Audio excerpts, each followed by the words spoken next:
AI അടിസ്ഥാനമാക്കിയുള്ള രാജ്യത്തെ ആദ്യ ഫോറസ്റ്റ് ഫയർ ഡിറ്റക്ഷൻ സിസ്റ്റം നിലവിൽ വന്നത് പെഞ്ച് ടൈഗർ റിസർവ്. AI അടിസ്ഥാനമാക്കിയുള്ള രാജ്യത്തെ ആദ്യ ഫോറസ്റ്റ് ഫയർ ഡിറ്റക്ഷൻ സിസ്റ്റം നിലവിൽ വന്നത് പെഞ്ച് ടൈഗർ റിസർവ്.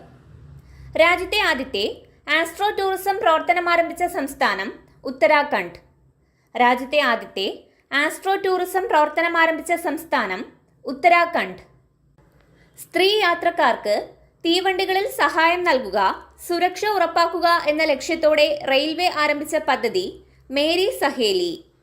സ്ത്രീ യാത്രക്കാർക്ക് തീവണ്ടികളിൽ സഹായം നൽകുക, സുരക്ഷ ഉറപ്പാക്കുക എന്ന ലക്ഷ്യത്തോടെ റെയിൽവേ ആരംഭിച്ച പദ്ധതി മേരി സഹേലി. തിരുവനന്തപുരം കാലാവസ്ഥാ കേന്ദ്രത്തിന്റെ ആദ്യ വനിതാ ഡയറക്ടറായത് നീത കെ ഗോപാൽ. തിരുവനന്തപുരം കാലാവസ്ഥാ കേന്ദ്രത്തിന്റെ ആദ്യ വനിതാ ഡയറക്ടർ നീത കെ